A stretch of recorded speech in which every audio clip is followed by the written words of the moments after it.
안녕하세요. 구남식 목사입니다. 오늘 전해드릴 본문 말씀은 요한복음 5장 1절에서 9절까지의 말씀입니다. 그 후에 유대인의 명절이 되어 예수께서 예루살렘에 올라가시니라. 예루살렘에 있는 양문 곁에 히브리 말로 베데스다라고 하는 못이 있는데 거기 행각 5이 있고 그 안에 많은 병자, 맹인, 다리 저는 사람, 혈기 마른 사람들이 누워 물의 움직임을 기다리니 이는 천사가 가끔 못에 내려와 물을 움직이게 하는데 움직인 후에 먼저 들어가는 자는 어떤 병에 걸렸든지 낫게 되밀어라. 거기 38배 된 병자가 있더라.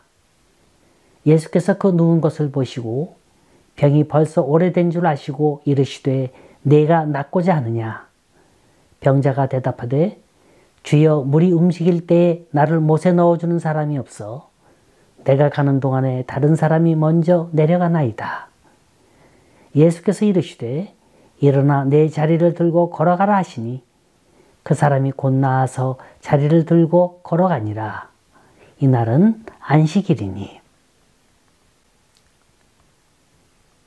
기독교가 우리에게 주는 가장 귀중한 메시지가 있습니다. 그건 당신도 변할 수가 있다는 거예요. 완전히 변해서 새로운 삶을 살 수 있다는 겁니다. 이 변화엔 외형적인 변화, 내면적인 변화, 그리고 영적인 변화가 있겠죠? 내 생활이 변하고, 내 인격이 변하고, 내 과거가 변하고, 내 습관이 변해서 보다 나은 삶을 산다는 것. 이게 우리의 로망 아닙니까? 우리는 가끔 비관적인 물음을 자신에게 물을 때가 있어요. 나 같은 사람도 과연 변할 수가 있을까? 나 같은 사람이 지니고 있는 병도 나을 수가 있을까? 나 같은 사람이 갖고 있는 문제도 해결될 수 있을까? 물론 있다라고 성경은 자신 있게 말합니다. 아니 이런 생각을 하고 있는 그 발상 자체를 심히 꾸짖고 있어요. 왜 그대로 주저앉고 있느냐는 거예요. 오늘 본문은 요한복음에 기록된 7가지 이적 가운데 3번째 나타나는 이적입니다. 저 젊었을 때 한국 기독교 방송국 CBS에서 기자 생활을 해봤고요. 다큐멘터리 드라마를 직접 쓰고 연출도 해봤습니다. 기사 작성에는 가장 중요한 육하원칙이라는 게 있죠. 누가, 언제, 어디서, 무엇을, 왜, 어떻게 기록되느냐를 밝히는 겁니다. 우리가 성경을 보는 것도 마찬가지예요. 아무런 생각 없이 읽지 마시고 육하원칙에 나타난 주인공들의 모습을 자세히 관찰해 보세요. 오늘은 베데스다 연못가에서 일어난 어떤 병자의 얘기입니다. 여기에 육하원칙을 대입해 보세요. 이 병자는 누구일까? 그것도 단순히 밖에 나타난 모습이 아니라 깊숙이 그 사람이 갖고 있는 속마음을 심층 취재해 보세요. 또 이 병자가 주님을 만났을 때가 언제였나? 이 병자가 누워있는 베데스다 연못가란 어떤 전설이 있는 곳일까? 예수님은 이 병자를 어떻게 만나셨으며 어떤 대화를 나누셨을까? 그리고 이 기적이 우리에게 말하고자 하는 그 교훈은 뭘까? 이렇게 끊임없이 묻다 보면 무궁무진한 화제들이 낚여서 끌려올 겁니다. 우선 언제, 이 when이라는 단어부터 출발해 봅니다. 무대는 예루살렘 명절로 옮겨집니다. 수십만이 몰려든 작은 도시 예루살렘은 인산인해를 이룹니다. 군중들은 서로 인사를 주고받고 축제를 즐기느라 정신이 없었어요. 이런 잔치 분위기 속에서 예수님은 조용히 그곳을 빠져나오셨습니다. 그건 가장 외롭고 불쌍한 환자를 만나기 위해서인 겁니다. 성경의 예수님은 언제나 기다리고 계시는 분이 아니라 찾아가 만나주시는 분이었어요. 탕자의 비유를 제외하고는 그 밖에 성경 모든 곳에선 언제나 주님은 찾아가시는 분으로 묘사되고 있습니다. waiting God이 아니라 seeking God입니다. 곧 기다리는 하나님이 아니라 찾아가시는 하나님으로 묘사되어 있습니다.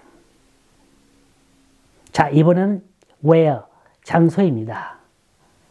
카메라 앵글을 베데스다 연못에 놓고 연못 전체가 나타나 보이게 이걸 풀샷으로 잡아보겠습니다.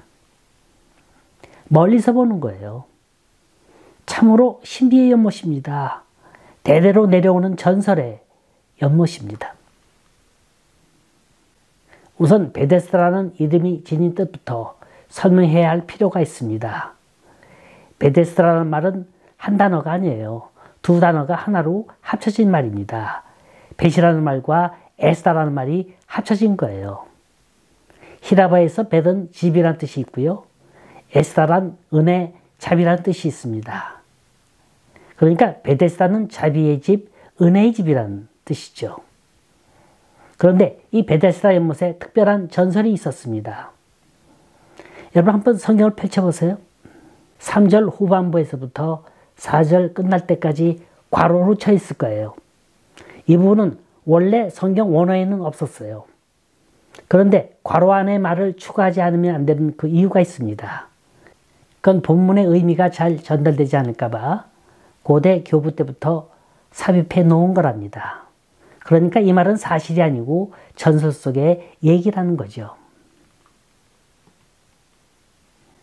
생각건대 이곳은 온천이었던 모양입니다.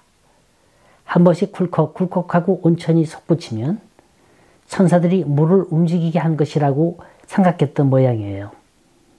그런데 이곳에서 어떤 난치성 피부병이나 관절염 환자 하나가 병을 고친 모양입니다. 이 사건 하나로 생긴 소문이 전설이 되어 어떤 병에 걸렸든지 이곳에 오면 낫게 된다고 사람들은 믿고 있었던 것 같습니다. 자, 베데스다 연못에 얽힌 전설 따라 삼천리가 아니라 전설 따라 가나안 땅엔 어떤 이야기가 숨겨져 있을까요? 카메라 앵글을 이제 다시 줌인해서 그 연못가에 있는 사람들의 얼굴을 한번 쭉 스캔해 봅니다. 자, 잘못 전해진 전설을 믿고 은혜의 집에 모여있는 사람들이 과연 누구입니까?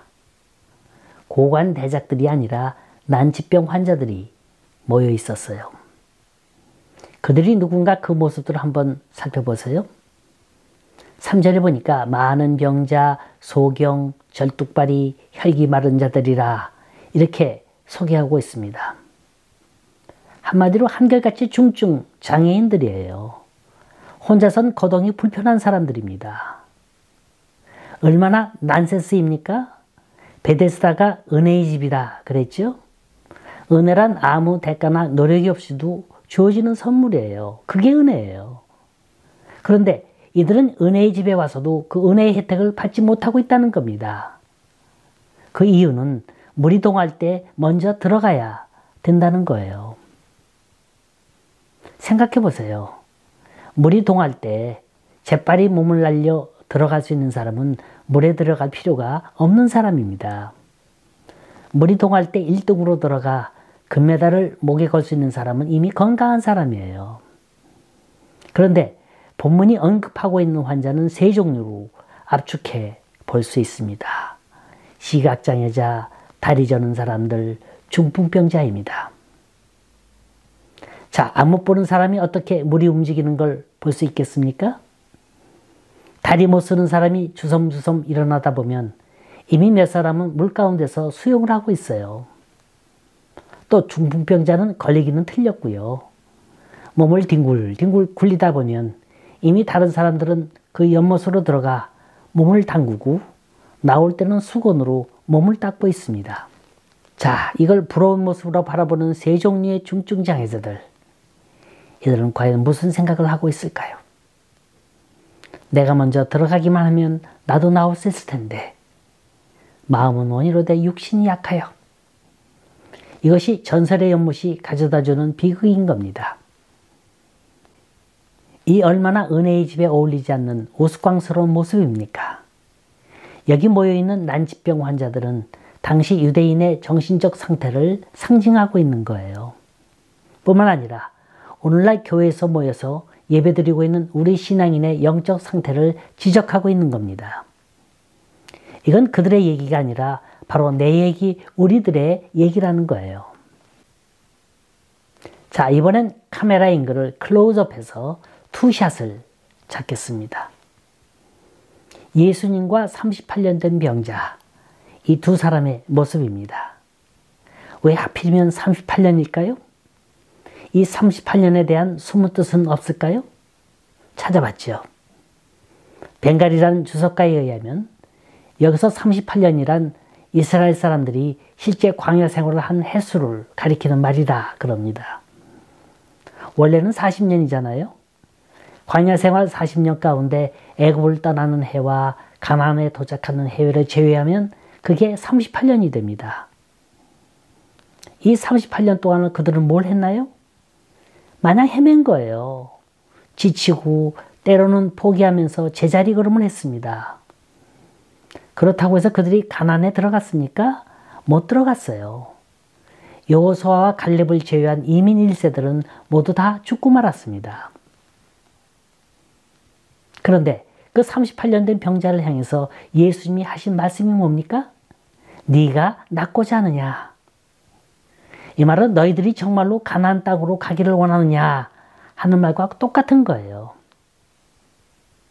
이 말을 다시 우리에게 적용시키면 내가 구원받고자 하느냐, 내가 참으로 신앙인으로 살고자 하느냐, 내가 소망 가운데 살고자 하느냐 하는 물음인 겁니다. 이 말은 안 된다가 아니라 된다는 말이에요. 부정이 아니라 긍정의 말입니다. 아무리 환경이 최악의 상태, 절망의 상태라 할지라도 반드시 길이 있고 방법이 있다는 거예요. 환경 보고 실망하지 마라. 환경 보고 포기하지 마라. 다른 사람은 다 안 된다고 할지라도 할 수 있다고 하는 믿음만 있다면 얼마든지 길이 있단다. 여러분, 병이 무서운 게 아닙니다. 그 사람이 지니고 있는 정신이 더 무서운 거예요. 난 이긴다. 난 이길 수 있다. 난 꼭 이 병을 이겨야만 한다. 이런 확신이 있으면 이 병을 고칠 수 있는데 이 환자는 그게 없었다는 거예요. 여기 나오는 사건의 주인공 38년 된 병자. 성경엔 구체적으로 이 병이 뭐라고 꼬집어서 지적하진 않았습니다. 분명히 고칠 수 없는 중병이면 틀림없습니다. 남이 부축해줘야만 겨우 일어나 앉을 수 있어요. 어딘가 신체에 마비되어 있는 상태입니다. 그런데 주님께서 이 병자에게 물으셨던 그 첫 질문이 뭡니까? 네가 낫고자 하느냐? 자, 이 소리를 어떻게 들으십니까? 그럼 나으려고 왔지. 여기에 관광 유람하러 온 게 아니잖아요. 이 사람의 소원은 어서 자리를 털고 일어나 벗는 거예요. 이런 사람에게 너무나도 상식이 없는 질문을 하신 겁니다. 네가 낫고자 하느냐? 그런데 주님과 이 환자 사이에는 그들만이 나눌 수 있는 어떤 영적 교감이 흐르고 있었습니다. 당연히 화를 내야 할 질문임에도 불구하고 주님은 이 환자의 마음 상태를 너무나 꿰뚫고 계셨다는 거예요. 그리고 이 환자는 그 말의 의미를 되씹고 있었다는 겁니다. 오늘 말씀의 키포인트는 바로 여기서 출발합니다. 주님께서는 언제나 사람의 겉모습을 보시지 않았고 중심을 보고 계십니다. 예수님은 그가 갖고 있는 진짜 병은 육체의 병이 아니라는 거예요. 오히려 그 마음속에 이미 깊이 자리 잡고 있는 의욕 상실증을 보고 계셨습니다. 네가 낫고자 하느냐? 도대체 네가 낫고자 하는 열망이 있느냐는 거예요. 왜 이런 질문을 하셨을까요? 이 연못가에 누워있던 병자들은 주님 눈에는 다 한결같이 보였을 겁니다. 처음에는 병 고쳐보겠다고 난리를 쳤겠죠. 어느 날은 비도 내렸을 것이고 바람도 불었을 것이고 꽃도 수없이 피고 섰습니다. 그런 과정 속에 세월이 한두 해 흘러갔고 당초에 품었던 소망들은 탈색되어 나태의 늪 속에 빠져버렸습니다. 그래서 이들은 그만 그 생활을 즐기고 있었다는 거예요. 여기 기록된 38년이라는 말은 꼭 38년 기다렸다는 얘기가 아닙니다. 그만큼 오래됐다는 거예요. 주님은 이처럼 오랜 세월을 만성 의욕 상실증에 걸려서 자신을 잊고 온 사람들에게 찾아오셨습니다. 그리고 그 속에 들어있는 중심을 찌르고 계신 겁니다. 네가 낫고자 원하느냐? 네가 변화되고자 하느냐? 하는 이 질문은 바로 우리 자신을 향한 질문이기도 합니다. 자, 우리가 숨가쁜 삶을 살아오면서 나는 누구인가? 라고 물어본 적 있나요? 정말로 뭔가 변화된 삶을 살고 싶습니까? 대체로 그 변화라는 게 뭔가요? 어떻게 해야 잘 사는 겁니까? 어떤 게 행복이냐 하는 겁니까? 지금 우리는 한 푼이라도 더 벌어보겠다고 돈 외치며 그 허망한 세월들을 돈병에 걸려서 살고 있지는 않습니까? 주님이 우리에게 묻고 있는 건 네가 얼마나 많이 벌었느냐, 네가 영주권이 있느냐, 시민권이 있느냐 그걸 물으시는 게 아니에요. 보다 근본적인 물음은 내가 진정으로 변화된 삶을 살고 있느냐, 가치 있는 삶을 살고 있느냐 하는 겁니다. 여기 성서기자 요한이 우리에게 던져주고 있는 대답은 무엇입니까? 여기 38년 된 병자가 우리를 대신해서 대답하고 있는 게 뭡니까? 그건 솔직한 고백이 아니라 변명이었어요. 잘 보세요. 주여, 물이 동할 때에 나를 못에 넣어줄 사람이 없어 내가 가는 동안에 다른 사람이 먼저 내려가나이다. 이 말은 두 가지로 분석해 볼 수 있어요. 첫째는 38년 동안 자신을 도와주는 사람이 아무도 없었다는 불평입니다. 이 말은 대개가 고독을 즐기는 사람이 쓰는 용어입니다. 이 환자는 자신을 도와줄 사람이 없었어요. 내가 필요로 할 때 나를 도와줄 사람이 없었다는 겁니다. 그래서 절망하고 있는 겁니다. 그러나 사실은 그게 아니에요. 이 사람의 사고방식은 완전히 자기중심적이었습니다. 사실은 도와줄 사람이 한 사람도 없었던 게 아니라 자기 스스로가 자기 길을 막고 있었던 거예요. 스스로가 나는 외로운 사람, 나는 고독한 사람 이렇게 벽을 쌓고 있었습니다. 그랬기에 가까이 와서 도와주고자 했던 사람들마저도 경계할 수밖에 없었던 거예요. 둘째는 항상 자기보다 한 발 앞선 사람에게 기회를 빼앗겼다는 핑계입니다. 이 말은 기회주의자들이 쓰는 용어예요. 신앙은 기회 보는 거 아니에요. 열심히 있어야 합니다. 땀을 흘려야 하는 거예요. 안 돼도 될 줄 믿고 오늘도 내려가고 또 내려갈 때 주님은 그 자리에 오셔서 만나 주시는 겁니다. 기회주의자들은 종종 신세한탄을 잘합니다. 다른 사람에겐 좋은 기회가 오는데 왜 나에겐 기회가 안 오느냐고. 왜 우리는 신세한탄을 해야 합니까? 왜 한이 맺혀서 삽니까? 잘못은 나에게 있는데 어째서 내 잘못을 남에게 전가시키려고 합니까? 이게 가장 무서운 거예요. 나를 나로 인정하지 않는다는 거예요. 내 잘못을 잘못으로 인정하지 않는다는 겁니다. 여기 본문이 가르쳐주고 있는 두 가지 교훈만 말씀드릴게요. 오늘 이 시대를 살아가고 있는 사람들은 인내가 없습니다. 모두가 편하게 살려고만 해요. 누가 와서 날 좀 어떻게 해줬으면 합니다. 남에게 의지하려고만 해요. 그러나 꿈이 있는 백성은 망하지 않습니다. 여러분 조급히 생각하지 마세요. 행복은 쉽게 포기하는 게 아닙니다. 주님이 내게 걸어와서 응답하는 그날까지 절대로 포기해서는 안 되는 거예요. 또 하나 중요한 게 있네요. 말씀을 의지했으면 순종하고 가라는 겁니다. 일어나 내 자리를 들고 걸어라. 이 말은 믿음 없이 듣는다면 모욕적인 말이 될 수도 있습니다. 이 환자가 38년 동안 기다렸던 게 뭡니까? 자신을 들어서 물이 동할 때 연못에다가 던져주는 사람이었어요. 그게 이 사람의 기도 제목이었습니다. 근데 그 사람이 분명 오긴 왔는데 자기를 연못에 던져주기는커녕 딴소리를 하는 거예요. 얼마나 열이 뻗치는 소리입니까? 또 한 번 무실당하는 거예요. 그런데 이왕 기다렸던 것 한 번 속는 셈 치고 일어나보자 했더니 그 환자가 벌떡 일어나더라는 겁니다. 말씀에 의지해서 순종했더니 기적이 일어났다는 겁니다. 이것도 뭘 말합니까? 기도의 응답은 꼭 우리가 구하는 대로 주어지지는 않습니다. 우리가 금을 구한다고 해서 금을 주는 게 아니고 어떨 땐 은을 주실 때가 있습니다. 나는 가고 싶은데 주님은 가지 말라고 하세요. 나는 갖고 싶은데 주님은 주라고 명하십니다. 분명히 이건 내가 원했던 방법이 아니에요. 내가 기대조차 하지 않았던 일입니다. 눈앞에 보이는 계산으로 한다면 분명히 손해보는 일이에요. 그런데 순종했더니 합력하여 선을 이루어 주시더라는 겁니다. 예나 지금이나 주님을 따르는 사람들은 나에게 표적을 달라고 간구합니다. 꼭 눈앞에서 금방 무엇인가 이루어져야 합니다. 안진뱅이가 벌떡 일어나야 하고 소경이 눈을 떠야 하고 무언가 기적이 일어나야 합니다. 그래야 그곳이 주님이 계신 곳이라고 착각을 합니다. 그런데 주님은 뭐라고 말씀하셨던가요?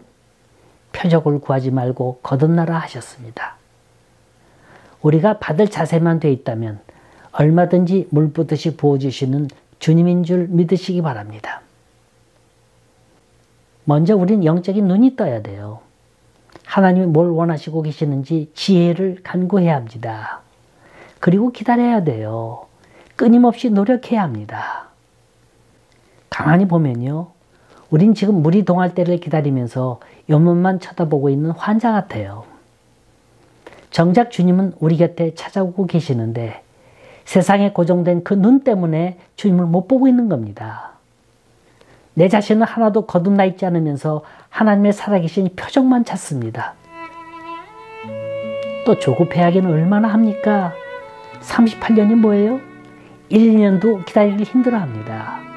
조그만 것에도 좌절합니다. 아무것도 아닌 걸 갖고 고귀한 걸 포기해버리고 있어요. 도대체 왜 그런 겁니까? 우리에겐 내일이 기다리고 있어요. 주님께 모든 걸 맡기고 최선을 다하면 됩니다. 꿈을 갖고 끝까지 인내하면 됩니다. 꿈이 있으면 승리합니다. 내일을 기다리는 소망이 있으면 하나님은 어떤 모습으로든 역사하시는 줄 믿으시기 바랍니다.